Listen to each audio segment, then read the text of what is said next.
Articles.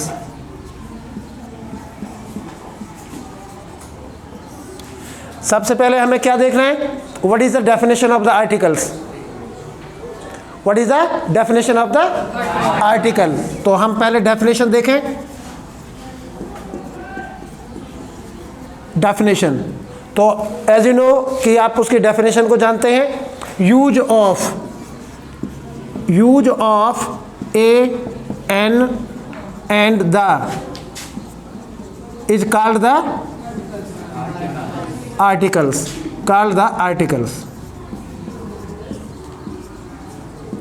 Any doubt? कोई भी आपसे पूछे कि what is the definition of the articles, कि आर्टिकल की परिभाषा क्या है, तो use of a an and the is called the articles. अब नेक्स्ट क्वेश्चन आता है kinds of the articles. Kinds of the articles यानी कि आर्टिकल्स के प्रकार। आर्टिकल्स के प्रकार तो आप जानते हैं there are two kinds of the articles. Two kinds of the articles. Articles बेटे दो प्रकार के हो गए थे हैं। एक होता है डेफिनेट आर्टिकल, एक डेफिनेट आर्टिकल और एक डेफिनेट आर्टिकल। अब डेफिनेट आर्टिकल को हिंदी में क्या कहते हैं, निश्चित आर्टिकल। क्या कहते हैं, निश्चित। और इसमें किसका यूज होता है, दा का। किसका यूज होता है, दा का। और दूसरा होता है इनडेफिनेट। क्या होता है बेटा, इनडेफिनेट। इनडेफिनेट क्या हिंदी में क्या बोलेंगे, अनिश्चित आर्टिकल्स। इसको बोलेंगे अनिश्चित आर्टिकल। अनिश्चित आर्टिकल्स, अनिश्चित। इसमें किसका यूज होता है, ए और एन का। अब क्वेश्चन यहाँ पे क्या अराइज होता है बेटा, कि ये तो निश्चित ही हो गया और इसको हमने क्या बोला है, अनिश्चित बोला है।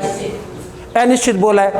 ये अनिश्चित, वो तो निश्चित क्यों और ये अनिश्चित क्यों पुकारा जाता है, उसके पीछे एक लॉजिक है। वो दो मुझे डस्टर।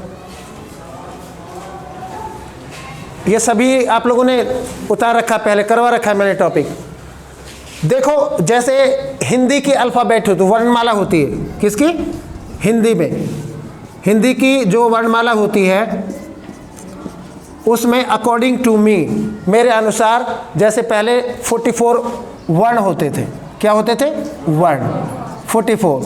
अब 44 में से क्या हुआ, 33 हमने माइनस कर दिए, बचे 11। अब 33 जो माइनस किए हैं वो व्यंजन है, व्यंजन है। और व्यंजन आप जानते कौन से होते हैं, का, ख, गा। और ये जो 11 बच गए स्वर बच गए, इसमें ए, आ, ई। सिमिलरली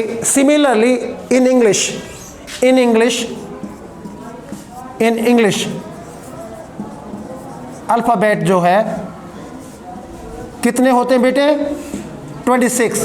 कितने होते हैं, 26। 5 हमने माइनस कर दिए, बचे कितने, 21। 5 जो माइनस है वो वोवल्स है। क्या है, वोवल्स। यानी कि कौन से हैं, ए, ई, आई, ओ और यू। और 21 क्या है, कॉन्सोनेंट्स। कॉन्सोनेंट्स यानी कि इनके अलावा जो 5 के अलावा बचे वो सारे सी, डी, एफ हैं, जो भी 21 बच गए, वो हमारे क्या बच गए, कॉन्सोनेंट्स बच गए। अच्छा जी, अब पहले हम लेंगे use of indefinite article. Use of indefinite article.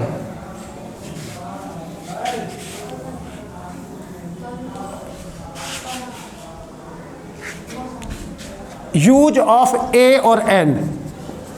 Use of A और, आपको मौका मिल रहा है दोबारा रिवीजन का, ध्यान रखो। कोई डाउट हो तो पूछ लेना।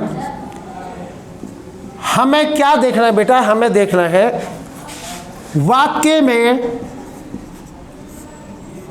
वाक्य में खाली स्थान के बाद के शब्द का उच्चारण करने पर करने पर अगर उसकी आवाज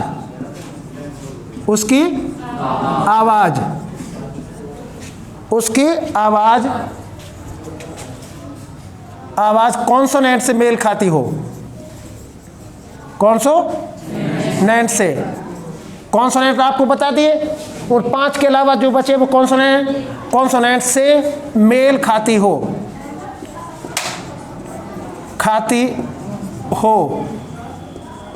तो किसका यूज करेंगे?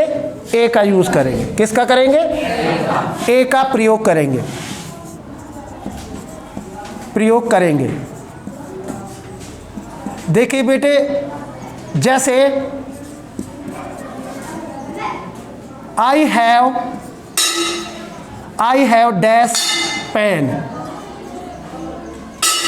यहां पे पॉइंट की बात यह है, सुनिए, ये खाली स्थान है, ब्लैंक है, इसके बाद का जो ये वर्ड है इसका प्रोनाउंसिएशन करके देखना है। आपने ये नहीं देखना है कि हमारा ये वर्ड किससे शुरू हो रहा है, नहीं, ये मैटर नहीं है। मैटर क्या है? हमें ये देखना है, इसको पढ़कर देखना है बेटी, पढ़कर देखना है, इसका प्रोनाउंसिएशन करके देखना है कि ये किससे शुरू हो रहा है। तो पता लगा पेन साउंड किसका आ रहा है? पे यानी कि पी, कॉन्सोनेंट पे ए लगा देंगे, ठीक है। जैसे आइसा डैश एलिफेंट, देखो बेटा, फॉर्चुनेटली ये वॉवल से शुरू हो रहा है, हमें नहीं देखनी, हमने तो ये बात देखनी नहीं, हमें तो इसका प्रोनाउंसिएशन करके देखना है, इसका उच्चारण करके देखना है, और लिख कर भी देखो, एलिफेंट। आप एक बात बताइए, हालांकि ई से शुरू हो रहा है, ई भी हमारा वोवल है, लेकिन फर्क कितना आया कि यहाँ पे जब हमने इसका प्रोनाउंसिएशन करके देखा, उच्चारण करके देखा, तो साउंड किसका आ रहा है? ए का। किसका आ रहा है? ए का। इसलिए यहाँ पे क्या आ जाएगा? एन आ जाएगा, ठीक है। दूसरी बात यह है, अगर खाली स्थान के बाद के शब्द का उच्चारण करने पर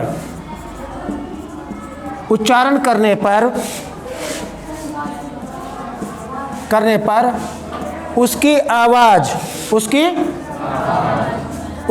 आवाज वॉवल से मेल खाती हो, वॉवल्स यानी कि ए, ई, आई, ओ, यू से मेल खाती हो,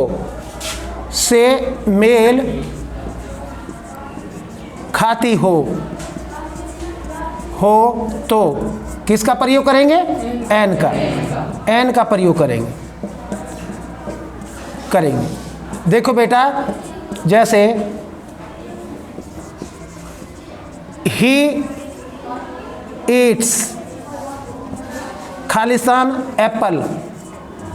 एप्पल डेली। अब इसका उच्चारण करना है, हमने इसका प्रोनाउंसिएशन करके देखना है। तो ए याद देख लो ना, यो शुरू, ये नहीं देखना है किससे शुरू हो रहा है, नहीं, हमें इसका प्रोनाउंसिएशन करके देखना है। एप्पल, ए का साउंड आ रहा है, ए हमारा वॉवल है तो यहां लगा दिया एन। लेकिन why are we calling indefinite article, हम इसको इंडेफिनिट आर्टिकल क्यों पुकारते हैं, उसका रीजन अब देखो आपके सामने। आई सा डैश वन आइड मैन। अब किससे शुरू हो रहा है? किससे शुरू हो रहा है? हालांकि ओ से शुरू हो रहा है। अगर आप इसका प्रोनाउंसिएशन करके नहीं देखोगे और बिना प्रोनाउंसिएशन करके आपने इसको फिल कर दिया तो गलत हो जाएगा। आपने इसको पढ़कर देखा, पता लगा किसका साउंड आ रहा है, वन ऐसे लिखा जाता है। वह किससे बनता है इंग्लिश में, बी से या डब्ल्यू से? दोनों क्या है? कॉन्सोनेंट है, कॉन्सोनेंट है, इसलिए यहाँ पे क्या आएगा? ए आएगा। अगर आपने देख के ही भर दी हो रही है तो वोवल से शुरू हो रहा है तो गलत हो जाएगा। That is why it is called the indefinite article. यही कारण है कि ये इंडेफिनिट आर्टिकल पुकारी जाती है। एक और एग्जांपल देखो इसका, जैसे Ram is dash honest, honest man. बेटा अगर बिना प्रोनाउंसिएशन के आप इसको फिल करेंगे तो रॉन्ग हो जाएगा, गलत हो जाएगा।